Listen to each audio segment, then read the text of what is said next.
بكم بقناة الشيف الغزاوي. ما تنسوناش تتابعوا القناة ولايك على الفيديو. يا جماعة هون نحط شوية هيك بقدونس عليها.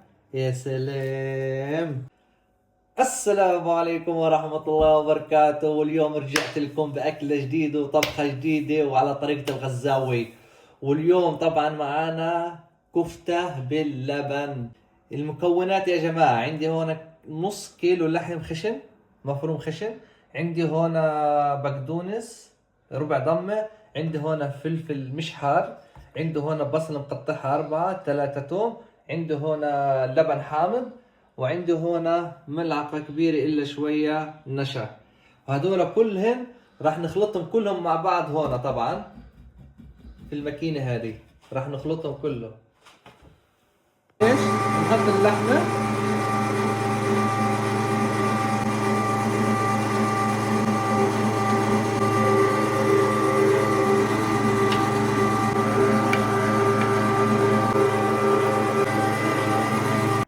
يا جماعة الخير. بعد ما خلطناهم كلهم مع بعض، آسف كنت أصور في الماكينة وهي بتخرط ما كانش أصور. فهنا بنحتاج فلفل أسود وملح بس، يعني قدر ملعقة صغيرة. بعدين نبدأ نعجن فيهن زي هيك، نعجن فيهن حتى كل ايش يتماسك مع بعضه. نضلنا ايش نعمل هيك نعمل هيك، نضلنا نعجن نعجن نعجن حتى كل شيء يتماسك مع بعضه، تصير معانا مثل العجينة. والحين وصلنا للقوام اللي بدنا اياه. شوفوا كيف كله متماسك مع بعضه، هذه هي اللي بدنا اياها، هيك لازم توصل لهي المرحلة. والحين راح نعمل ايش؟ كور او اصابع، فانا راح اعملن اصابع، يعني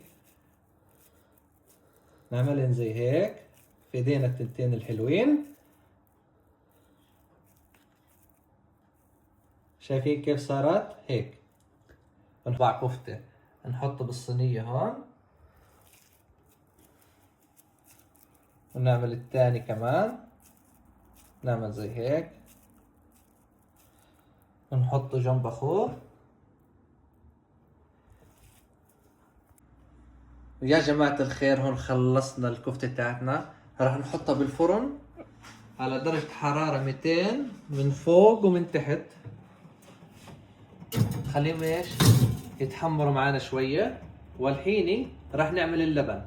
يا جماعة الخير الحين راح نعمل لكم اللبن. طريقة اللبن، أنا عندي هنا كيلو لبن، فأنا مش راح أستخدمه كله لأنه الكمية قليلة تاعت اللحم، يعني عنده نص كيلو. لو عندي كيلو لحم نستخدم كيلو لبن، فأنا راح أستخدم تقريبا 600 جرام من اللبن.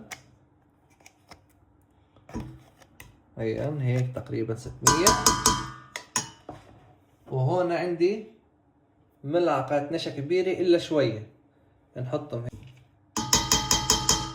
الحين نبدأ نحرك فيهم على البارد، نضلنا نحرك فيهم على البارد زي هيك حتى النشا واللبن كلهم يتجانسوا مع بعض. بدنا نحرك فيهم على البارد لسه، يعني بدنا نحرك شوية. طبعا بدنا نحرك يا جماعة. شايفين عندي هون جامد شوية، فأنا ايش راح أضيف عليه مية باردة شوية مية كن نحرك حتى نصل للقوام اللي بدنا إياه.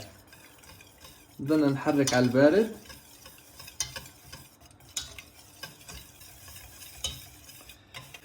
وهون يا جماعة شايفين القوام اللي بدنا إياه، هذا هو يكون شوية مثل المية، جامد ومش جامد يعني.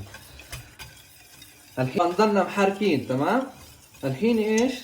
عشان هذه الخطوة حكيت لكم إياه عشان ما يفرط معنا اللبن، عشان يضل كله متماسك. الحين راح نشغل الغاز على درجة متوسطة، على درجة متوسطة تمام. بعد ما شغلنا الغاز على درجة متوسطة نضلنا نحرك، ما نسقط، نضلنا نحرك هيك، نحرك.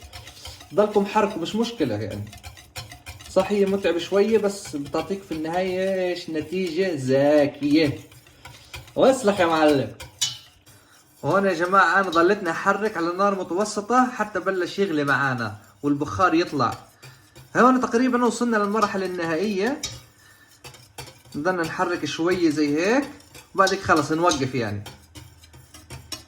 والحين خلص خلصنا تحريك واللبن معانا تقريبا صار تمام.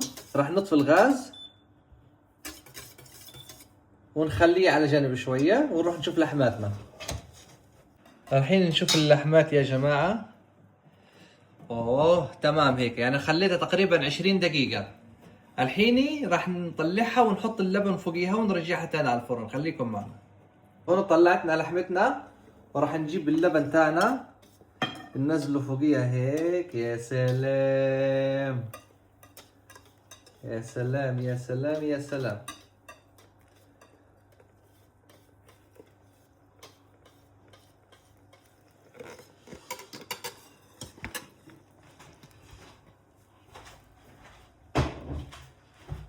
طبعا والحين يا جماعه شو راح نعمل؟ راح نرجعها على الفرن حتى اللبن واللحمه كله هيك يتجانس مع بعضه ويصير الطعم خرافي. وسلخ يا معلم. الحين راح نحطها بالفرن. يا سلام الريحه. نخليها تقريبا من 10 لربع ساعه. هون يا جماعه بعد 13 دقيقه رجعنا. واو واو واو، هذا هو الكفتة باللبن. يا سلام يا سلام يا سلام. شوفوا كيف الريحة. واو. والحين راح نقدم لكم اياه يا جماعة. هون نحط شوية هيك بقدونس عليها.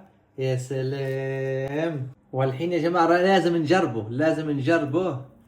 يا سلام يا سلام.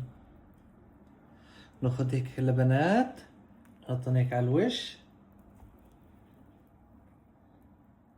يا سلام الريحة يا جماعة. يا سلام يا سلام يا سلام. واسلخ يا معلم اسلخ. خلينا ندوقه. نقول بسم الله الرحمن الرحيم.